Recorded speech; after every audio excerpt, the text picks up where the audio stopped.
جو چیز تم سے لے لی گئی ہے، ایک وقت ایسا بھی آئے گا کہ اس کی یاد تمہارے ذہن و دماغ سے نکال دی جائے گی، اور ان قریب اللہ تمہیں وہ چیز عطا کرے گا جس کی تمہیں توقع نہ تھی۔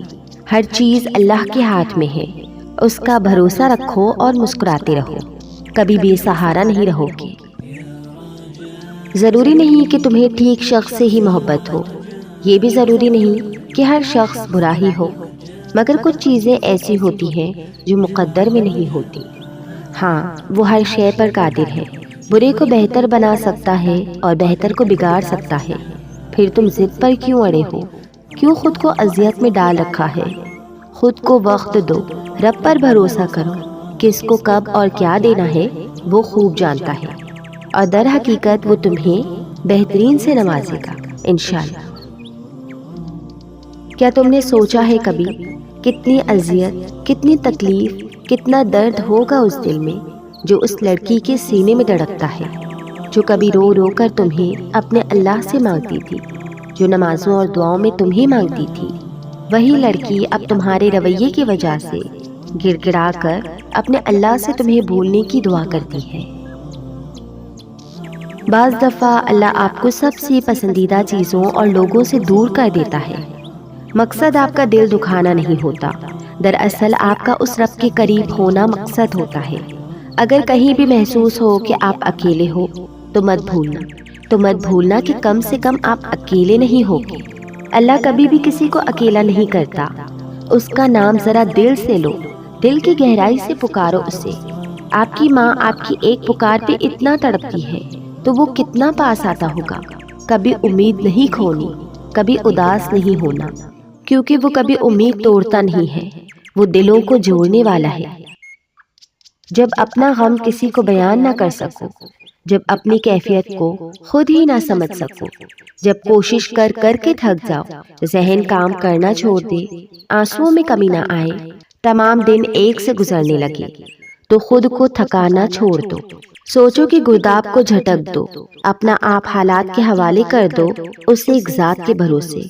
وہ اتنا رحیم ہے کہ اس پہ بھروسہ کرنے والوں کو تنہا نہیں چھوڑتا، اسے امید دیتا ہے، دلاسے دیتا ہے، اپنے ہونے کا یقین دلاتا ہے، مشکل میں ڈالتا ہے تو خود ہی اس مشکل سے نکلنے کا وسیلہ بھی بن جاتا ہے، امتحان لیتا ہے تاکہ صابر بنو، آزمائش میں ڈالتا ہے تاکہ شاکر بنو، رلاتا ہے تاکہ صاف دل رہو، چپ بھی کرواتا ہے تاکہ یقین رکھو، جگہ جگہ اپنے ہونے کی، اپنے ساتھ کی یقین دہانی کراتا ہے۔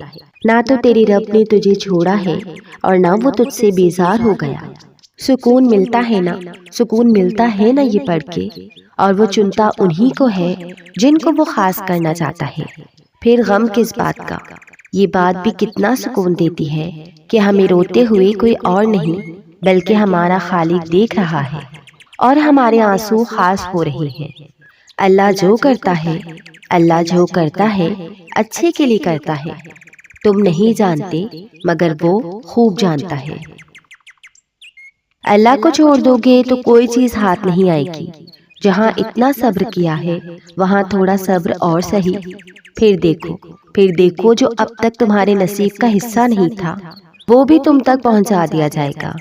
غم نہ کرو، اللہ تمہارے ساتھ ہے۔ ایک ہار پہ اس فتح کو بھول گئے ہو جس سے اللہ نے تمہیں ہمکنار کیا ہے، اس کی رحمتوں کو یاد کرو اور ذہن نشین کر لو کہ تمہارا رب ہر شے پہ کامل ہے۔ انسانی فطرت ایسی ہوتی ہے کہ جو اس دل کو تکلیف پہنچاتا ہے اور توڑ دیتا ہے، یہ پھر بھی اس کی طرف بھاگتا ہے، اس امید کے ساتھ کہ اس دل کو وہیں سے سکون ملے گا، حالانکہ وہ چیز یا وہ شخص کبھی بھی آپ کے لیے سکون کا باعث نہیں بن سکتے، جن کی وجہ سے آپ کی روح بے سکون ہو۔ محبت سکون کا دوسرا نام ہے۔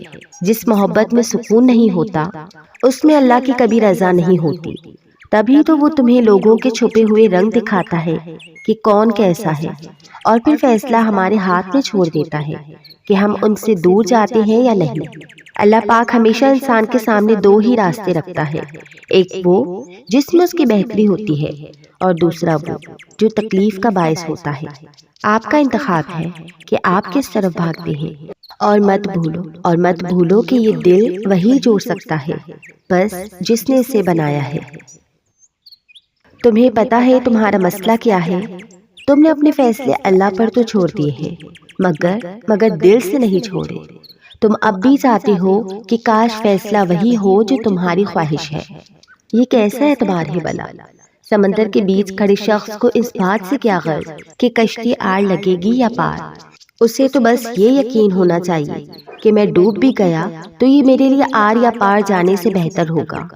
یہی تو اعتبار کا امتحان ہے۔ اللہ جتنی محبت اپنے بندے سے کرتا ہے وہ آپ کے گمان سے بھی آگے ہے۔ ہم صرف وہ دیکھتے ہیں جو ظاہری خوبصورت ہے، جبکہ اللہ یہ بھی جانتا ہے کہ آپ کے لیے کیا خوبصورت ہے۔ یقین کرو جس دن اس اعتبار پہ فیصلہ اللہ پہ چھوڑ دو گے کہ جو بھی ہوا میرے لیے وہی بہترین ہوگا، اس دن نہ صرف آپ بے چینی سے نکل آئیں گے بلکہ فیصلہ آپ کے یقین سے زیادہ بہترین ہوگا، کیونکہ اللہ ساری دنیا اور لوگوں کے دلوں سمیت ان کی سوچ کو بدلنے پر قادر ہے۔ اللہ تعالیٰ کے لیے کچھ بھی ناممکن نہیں۔ وہ لا حاصل سے ملوا سکتا ہے، وہ برے کو بہتر بنا سکتا ہے۔ ہماری سوچ بھی وہاں نہیں جا سکتی۔ وہ جہاں سے وسیلے نکال دیتا ہے۔ کسی کے کہنے یا نہ کہنے سے کوئی فرق نہیں پڑتا، بس اتنا یاد رکھیں کہ وہ پلک جھپکتے ہی نصیب بدل دیتا ہے۔ بدلہ لینا میری فطرت میں نہیں، بدعا دینا میری عادت نہیں۔ مجھے جس سے شکایت ہو، میرا دل جس نے دکھایا ہو، میں آنکھیں بند کر لیتی ہوں، ایک لمبی سانس لیتی ہوں اور سب خدا پر چھوڑ دیتی ہوں۔ کسی کا دل نہ دکھاؤ، اس نے صبر کر کے اللہ پہ چھوڑ دیا تو تمہارے لیے مسئلہ بن جائے گا۔ جب کوئی تمہیں بے وجہ رلائے تو تم اپنے آنسو اس یقین کے ساتھ صاف کر لینا کہ زندگی کے کسی موڑ پر وہ تم سے زیادہ روئے گا۔ بے شک اللہ بہترین انصاف کرنے والا ہے۔ کیا ہوا اگر کوئی چھوڑ گیا تو اللہ تو موجود ہے نا؟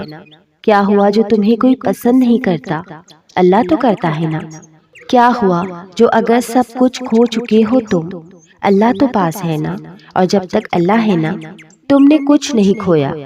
سب کھو کر بھی اگر تم نے اللہ کو پا لیا تو سمجھو سب پا لیا تم نے۔ مقصد تو اللہ ہے نا، اور اگر مقصد پاس ہے تو نقصان کیسا؟ ہاں لیکن وہ درد جو لوگوں کے جانے پر تمہیں کھوکھلا کر رہا ہے، وہ درد تو ساتھ ہے، تو بانٹو وہ درد اپنے اللہ سے۔ غلط لوگوں سے محبت ہی تمہیں اللہ کی محبت تک لے جاتی ہے، اور جب تم اللہ کی محبت تک پہنچ جاتے ہو تب اللہ تمہیں اس انسان سے نوازتا ہے جس سے اللہ محبت کرتا ہے اور جو تم سے محبت کرتا ہے۔ اور یاد رکھنا کہ اللہ کی پسند کبھی معمولی نہیں ہو سکتی۔ وہ جانتا ہے تم تھک گئے ہو، وہ جانتا ہے تم صبر کر رہے ہو، وہ جانتا ہے تم صبر کر رہے ہو اور اپنی دعا کی قبولیت کا انتظار کر رہے ہو۔ اتنا سب کچھ ہونے کے باوجود تم نے اپنی آس اس رب سے لگائی ہوئی ہے اور امید بھی اب تک ختم نہیں ہوئی۔ کیوں؟ اس وجہ سے کہ اللہ دل میں بستا ہے اور تمہارا دل جانتا ہے کہ اللہ ہر چیز پر قادر ہے اور وہ ایک دن تمہاری دعا پر کن فرما دے گا۔ یہ ہمت، صبر اور توکل سب اللہ نے ہی تمہیں دیے ہیں۔ یہ جو تم اتنی مضبوطی سے ان کٹھن راستوں کو طے کر رہے ہو، اس کی ہمت اللہ نے ہی تو دی ہے تمہیں۔ یہ جتنے وسوسے آ رہے ہیں نا تمہیں، یہ سب شیطان کی وجہ سے ہے۔ مگر یاد رکھو کہ ایک وقت ایسا بھی آئے گا کہ وہ تمہیں وسوسے دیتے دیتے تھک جائے گا، اور جب وہ تمہارے یقین اتنا پختہ دیکھے گا تو خود ہی ہار مان جائے گا۔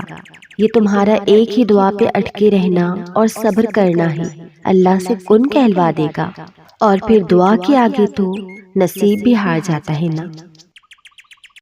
جانتے ہیں کتنی تکلیف ہوتی ہے نا جب آپ صحیح بول رہے ہوں لیکن لوگ آپ کو پھر بھی غلط سمجھ رہے ہوں، اور جب وہ کوئی اپنا ہو تو اس دکھ میں اور اضافہ ہو جاتا ہے۔ مجھے سمجھ نہیں آتی کہ کیوں کرتے ہیں لوگ ایسا، ملتا کیا ہے انہیں ایسا کرنے سے؟ کیوں ہمیشہ غلط سوچ رکھتے ہیں؟ لیکن ہم یہ بھول جاتے ہیں کہ اللہ تو دیکھ رہا ہے نا، وہ تو جانتا ہے نا کہ ہم صحیح ہیں۔ تو پھر کیوں ہمیں وضاحت دینے کی ضرورت پڑتی ہے؟ اور کچھ لوگ تو بولتے ہیں کہ وضاحت تو وہی مانگتے ہیں جو ہمارے اپنے ہوں، لیکن میں کہتی ہوں اگر ہم صحیح ہیں اور ہمیں پھر بھی انہیں اپنی سچائی کی وضاحت دینے کی ضرورت پڑے تو سمجھ جائیں کہ وہ ہمارے اپنے ہیں ہی نہیں۔ اور میں نے ایسے بھی لوگ دیکھے ہیں جو صحیح ہوتے ہوئے بھی غلطی اپنے اوپر لے لیتے ہیں، اس ڈر سے کہ کہیں سامنے والا ہم سے ناراض نہ ہو جائے۔ ارے اگر اسے آپ کی اتنی ہی پرواہ ہوتی تو وہ کبھی ایسا نہیں کرتے۔ تو چھوڑ دے وضاحتیں دینا، لوگ اتنا ہی سنتے ہیں اور سمجھتے ہیں جتنی ان کی اوقات ہو۔ اگر آپ اپنی جگہ درست ہیں تو کیا ضرورت ہے وضاحت دینے کی؟ اور اگر اتنا ضروری ہے وضاحت دینا تو اللہ سے اپنے گناہوں کی معافی مانگیں جو آپ سے جانے یا انجانے میں سرزد ہوئے ہیں، وہ زیادہ ضروری بھی ہیں اور آپ کے لیے بہترین بھی ہے۔ کبھی میرا دل کرتا ہے کہ میں چیخ چیخ کے رو دوں، پتہ ہے کیوں؟ اپنے گناہ اور اس کی رحمت کو دیکھ کر۔ مجھ عام سی لڑکی سے اتنی محبت، میرے اتنے گناہ، اور پھر بھی میرے کانوں تک حیا علی الفلاح کی صدا پہنچاتا ہے۔ وہ بار بار مجھے فلاح کی طرف لے آتا ہے، اور پھر تہجد میں بھی مجھ دنیا ساز کو ملاقات کا موقع دے دیتا ہے۔ اس نے کبھی نہیں کہا کہ اب کیوں آئی ہو، وہ مالک ہو کر مجھ حقیر کا انتظار کرتا ہے۔ اس کو تو حاجت نہیں میرے سجدوں کی، مگر وہ پھر بھی بار بار سجدے کی طرف بلاتا ہے۔ میں قطرہ مانگوں تو سمندر دیتا ہے، اس کے سوا کون ہے ایسی محبت کرنے والا؟ سبحان اللہ۔